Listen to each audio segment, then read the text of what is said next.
Welcome to another episode of Lunch with the Shark. Join us as we dive deep into discussions about business, accounting, and finance to help you build a business that thrives. Now sit back and have a bite with your host, the Shark CFO, Vidal Espinosa.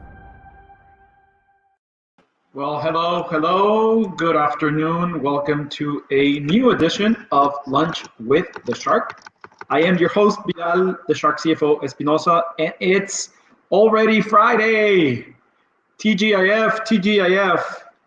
And I was looking at Facebook before going into the live today, and cheers to 5 days for 2021. See you in 2022. I don't know what's going on in the world. I don't know what's happening in general, but dude, give us a break. And you know what? This is all caused by ourselves. This is all caused by us. It's the chaos that we have allowed. It's the chaos that we have created. It's the chaos that we have in general.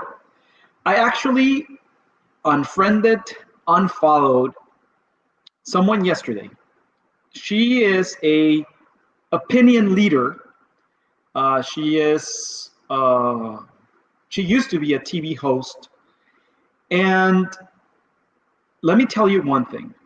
Instead of helping to change our current situation, instead of acting, I saw her post something yesterday on her social media saying, everyone that voted for Trump are assholes.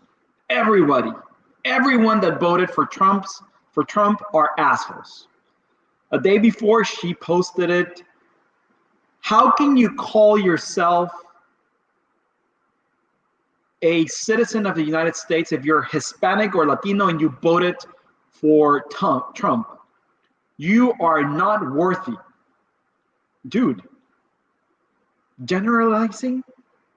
So you're telling me that everybody that voted for Biden or everybody that voted for Obama are happy that they did? I'm pretty sure there's a lot of people that during their administration and Biden's administration, they're going to change their mind and say, fuck, why did I vote for him? We should not generalize.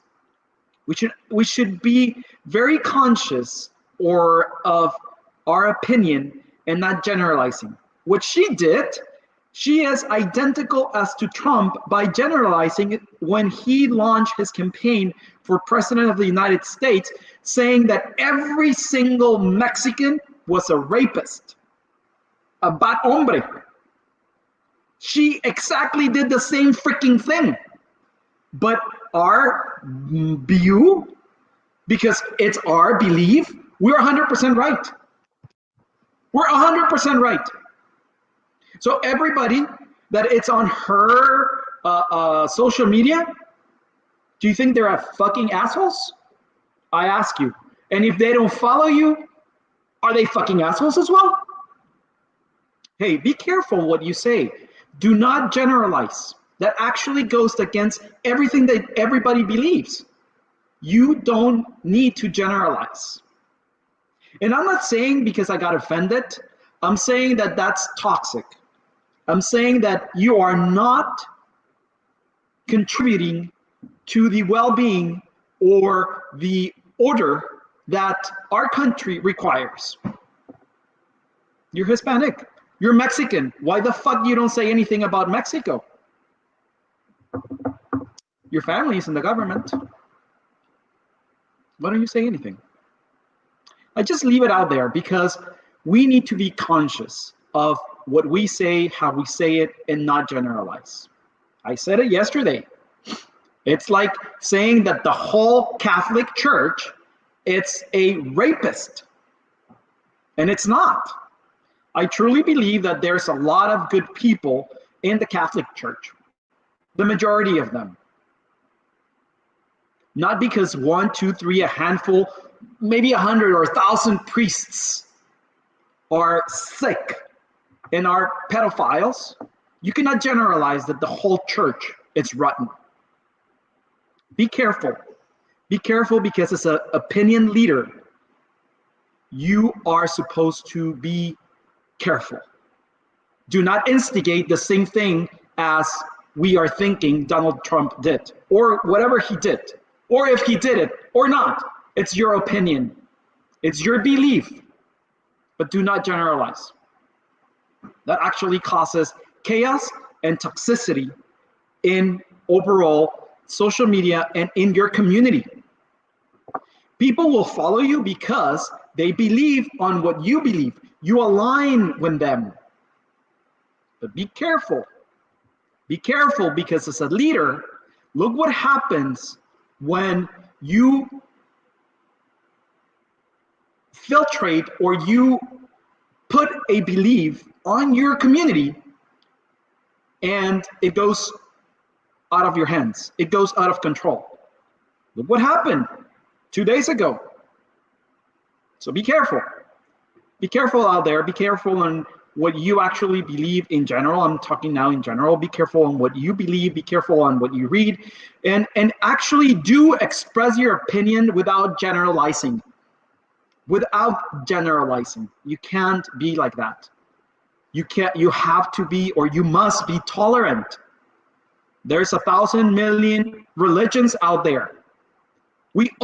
Every single religion, I believe, goes to the same God or goddesses or whatever, how many gods there exist. But they're all looking for the same, their ultimate goal, the well-being of the world. That's my belief. So just be careful. Be careful.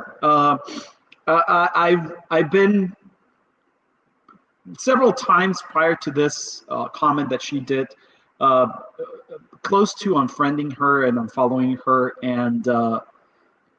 and yesterday it was like, dude, like why should I continue following her if that's toxic?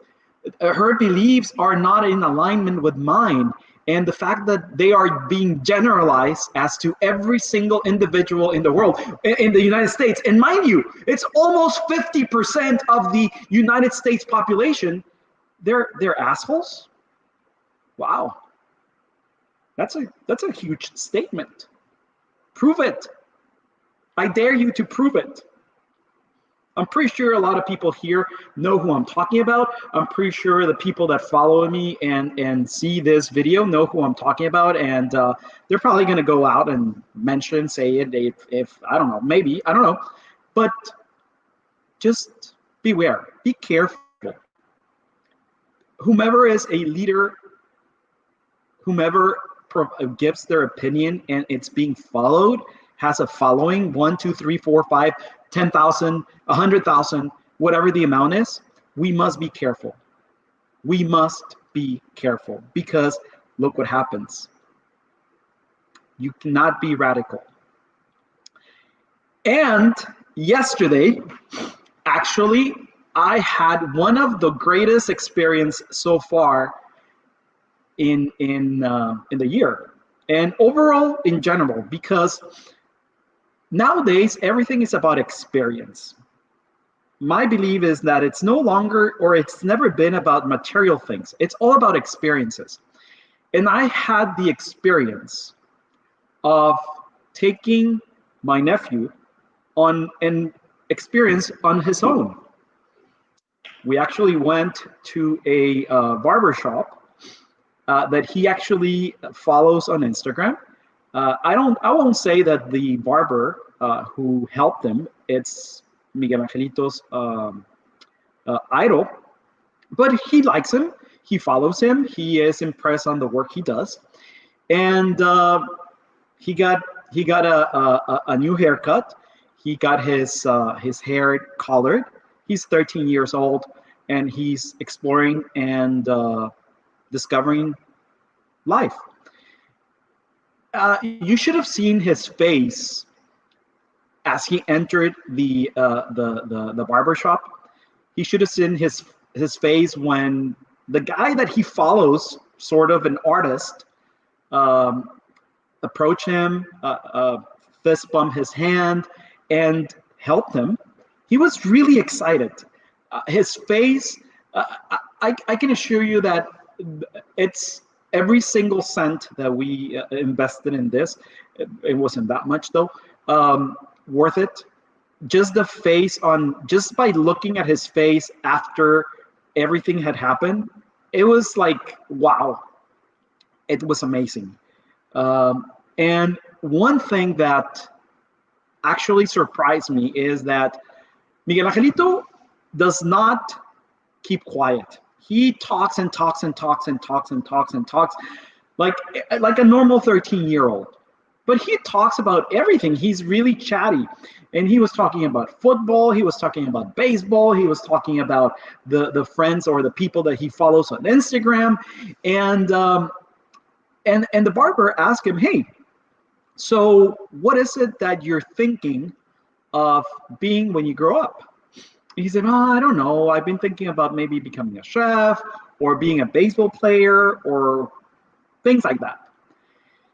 And one of the highlights of the afternoon was what the barber told him. Mind you, this barber has like 20,000 followers. He's won multiple barber awards through the world. In Mexico, I think he's considered one of the top 5 barbers in the whole Mexican country. And he said, you know what? I'm going to just give you one advice, and I'm going to tell you something that I always tell my kids. He has 2 kids, 7 and 10. And he said, always, always aim to be the best on whatever you want to do. Be the best in your circle. It doesn't matter if you want to be a baseball player, if you want to be a chef. Just be the best chef for the restaurant that you are working for your own restaurant, for your own country, your own city. Don't focus on other chefs that might be considered better than you or whatever. You just aim to be the best on whatever you do. Always be the best. I think that I've always told them that. Don't be a half-ass. Don't do things halfway. Don't do things just to do things. Aim for excellence. Aim for being the best. Coming in second place is not being the best, but you are probably the best one in our whole family, with our kids, nephews, nieces, and just aim to be the best. And for someone that he actually follows and likes the work that this guy does, I think it was great for him to hear it from him. I think it really resonated on his head. After that, we actually went, him and I, we went for dinner. And I said, where do you want to go for dinner? He wanted it steak, so we went to a restaurant. Then we called my brother. My brother showed up. And then my brother called a doctor friend of his, and the doctor showed up. And guess what? It was so funny because we were chit-chatting, whatever. It wasn't like a very in-depth conversation or whatever. But the doctor, out of the blues, told Miguel Angelito, always aim to be the best in whatever you do. You're young, but always aim to be the best. So I think that was also another highlight of the evening. It resonated that 3 over the course of his life, and I'm pretty sure my brother has told him that, his mom, but at least that I know, and just 2 people in one day in the lapse of 3-4 hours telling that, I think it was amazing. I think that he is in a good path to getting mentors, getting coaches, and I really, really enjoyed last afternoon. And that actually brings us into our topic for our series on strategic planning. And today we're going to talk about 6 reasons why your strategy isn't working. Are you working towards it because you just want to do it? Are you working on something because just you're just because I need to work towards that. It's like I need to drink water because I need to drink water. Well, your body needs water. Your body doesn't need soda. Your body doesn't need coffee. Your body doesn't need tea. Your body doesn't need alcohol. Your body needs H2O. Your body needs water, right? There's no strategy behind it. But do you have a strategy? And why is it not working? Nearly every organization, it's grappling with huge strategic challenges, often with a need to reimagine its very purpose, identity, strategy, business model, structure. Most of these efforts to transform will fail. Yeah. And in most cases, they will miss the mark, not because the new strategy is flawed, but because the organization can carry it out. COVID-19 right now undoubtedly presented the biggest challenge institutions of all types have faced in over a century. And I'm going to tell you one thing. I just had a very interesting morning because one of our clients, that it's a transportation company, they transport passengers. 3 months ago, their insurance company sent us the renewal, right? And mind you, insurance expense for passenger, a company that transports passengers, humans, it's not inexpensive. It's $100,000, the renewal for their insurance. I sent it to them 3 months ago. It expires tonight at midnight. They call me today and they say, hey, you know what? We need to do some adjustments to the insurance policy. We are just going to carry one bus and 2 drivers. And can you please get us a new quote right now?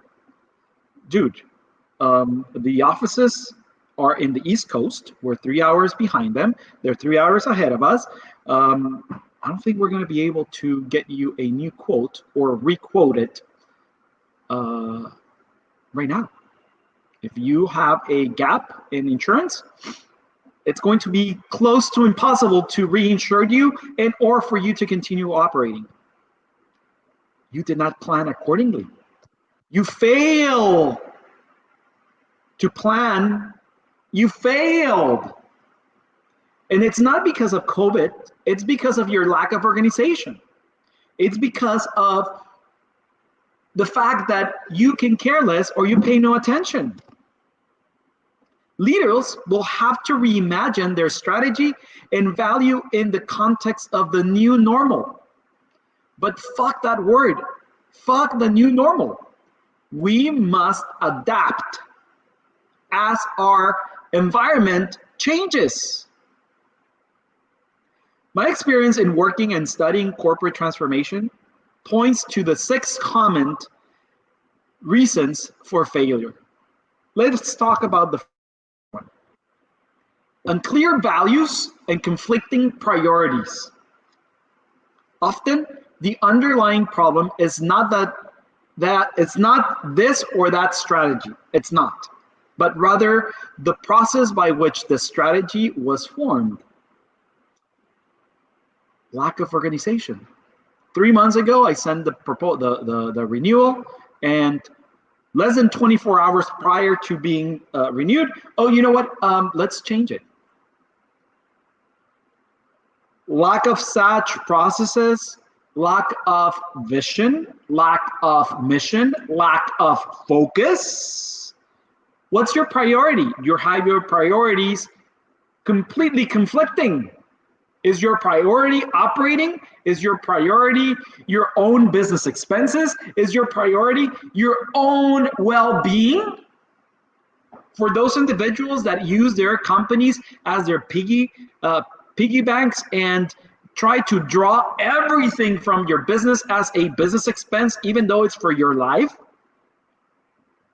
Strategy is often developed by the leaders along with the chief strategist or marketing executives, and only then communicate it to the rest of the senior teams for discussions. Do you put it out to your team and say, hey, this is my strategy. What do you guys think?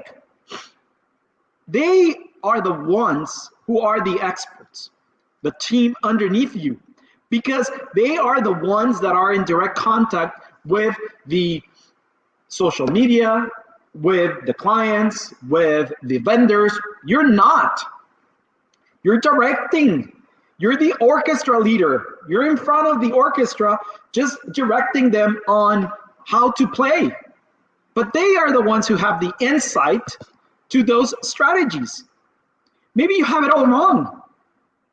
Lack of clearly defined and articulated direction, conflicting priorities, conflicting over resources, and poor execution of strategies. People feeling overloaded due to everything being labeled as priority or not clearly stating by when do we need it. Number two, an inferior senior team. Top team inefficiency was reported by lower levels in almost all organizations we've analyzed. Most of the time, the ineffectiveness comes from the top team not speaking with a common voice about strategy and values. Micromanaging.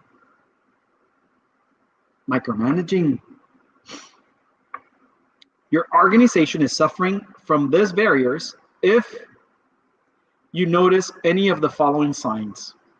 Most of the time spent in meetings is spent on information sharing and updates on short-term operational details. This is known death by PowerPoint. Just think about that. There is a little constructive conflict in meetings. You don't accept criticism. Members of senior team don't speak with a common voice about strategy and priorities. No, because they want to achieve those goals on their own, to be praised and get the bonus and get the promotion, and they are just fucking the company around. Number three, ineffective leadership style. Fuck. When it comes to individual leadership, there are two ineffective styles.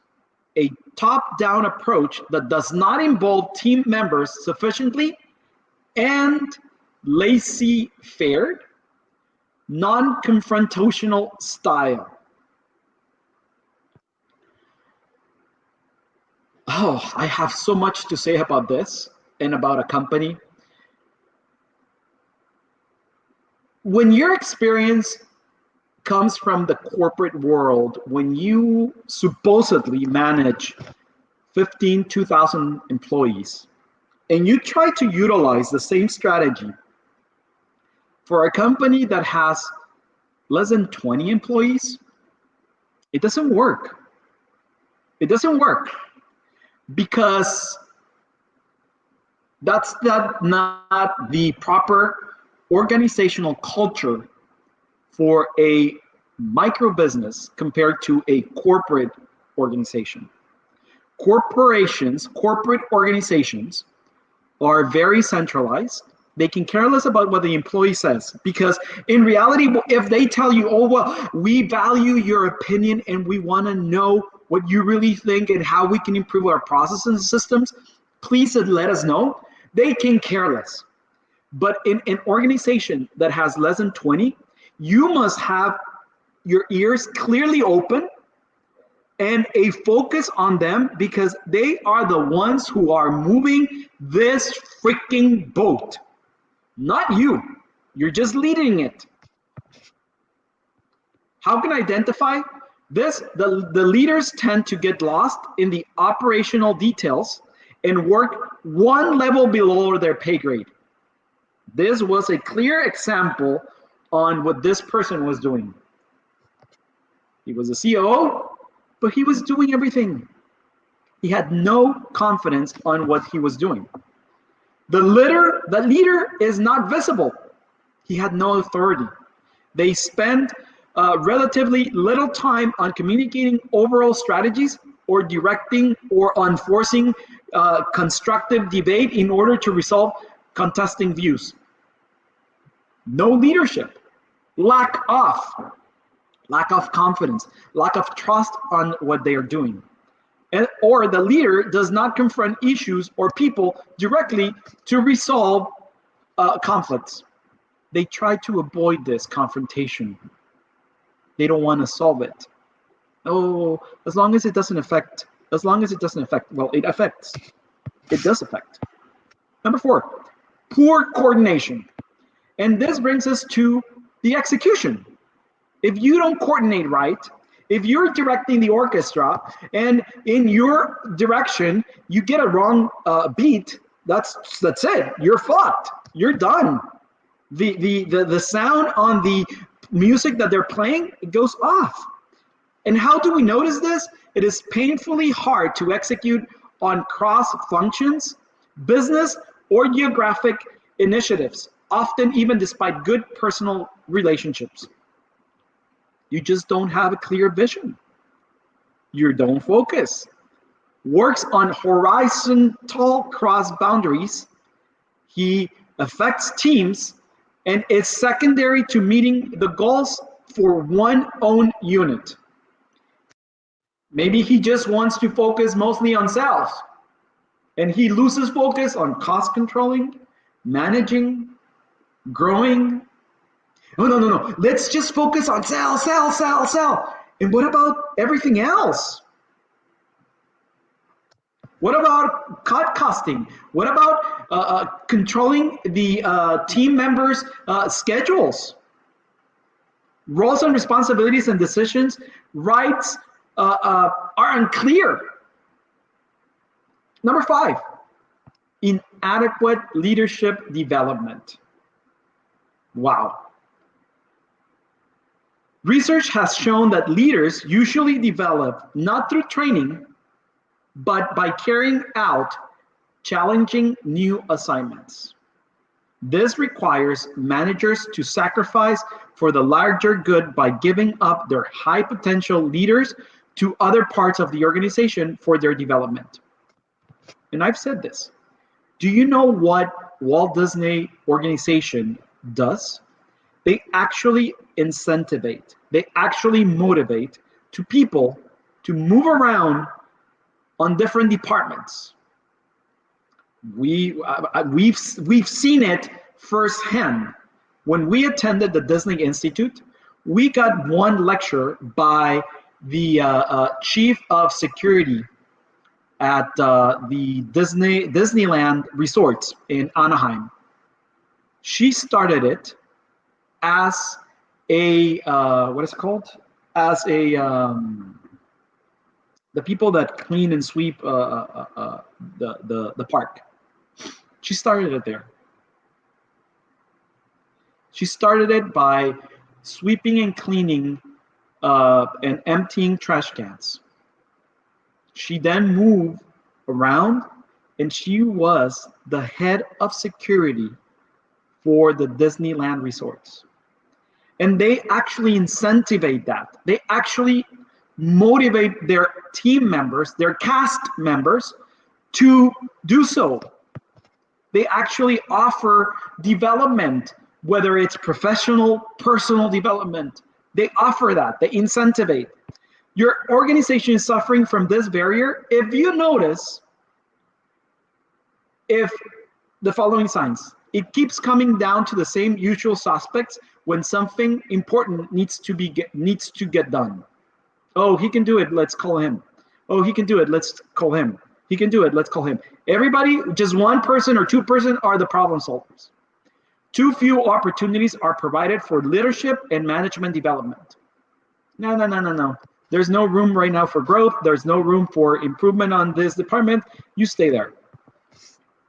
The senior team does not review leadership talent regularly or offer career path to enable the development of general management.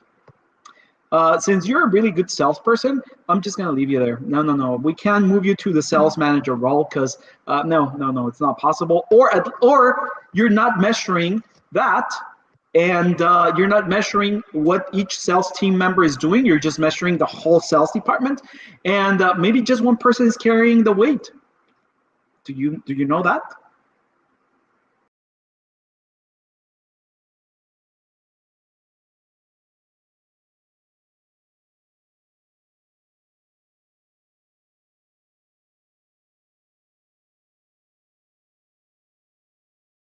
Check it out.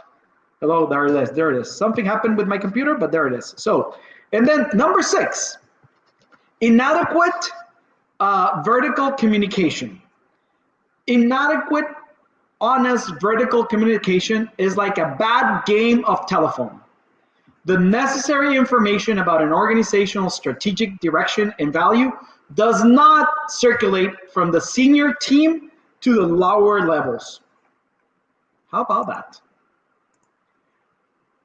Your vision as the CEO does not move down the vertical ladder if you do not communicate it and if you keep it to yourself. Even the person that cleans your office must know the direction where your company wants to go.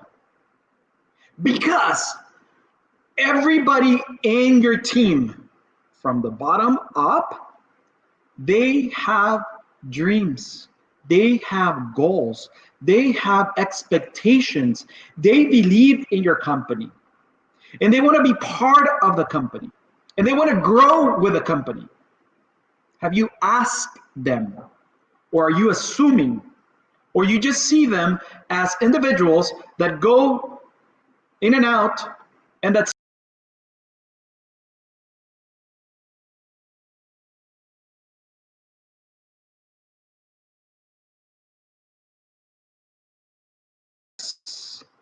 I'm sorry, there's something going on with my internet, but we're ending up today, so finishing. So your organization is suffering from this barrier if you notice any of the following signs. There are few forums for upward communication, so there's no clear or any way that you communicate with up and down. Open public discussion of difficult issues go against the culture of the organization. Senior leaders rarely, if ever, ask lower levels to tell them about problems. Start by assessing. If you recognize your organization in each or more of these barriers, your organization is probably having a hard time transforming itself in some important way. And your goals, your strategy, are not going to be fruitful at all. Wow. A lot of information, a lot of stones, a lot of like, holy craps, a lot of aha moments, like, holy, this is going on, this is going on, this is going on. I hope you've had a lot of aha moments and you realize that you need to change. You realize that you need to change, but do it. Change. It's been great seeing you. And as it's normal, we're going to end up today's show with a quote from Warren Buffett. I'm pretty sure you know who Warren Buffett is, the CEO of Berkshire Hathaway. And he said, "You only have to do a few things right in your life so long as you don't do too many things wrong." But who's keeping tally of the things that we're doing wrong or right? Just do them. It's been great seeing you. Have a great weekend. Decompress, unplug, purge your brain, enjoy your family, enjoy yourself. Bon appetit. Ciao. Thank you for listening to Lunch with a Shark. If you would like to set up a consultation with the Shark CFO, Vidal Espinosa, visit his website www.invictus-advisors.com and don't forget to subscribe on Facebook, Instagram, YouTube, Twitter, and LinkedIn.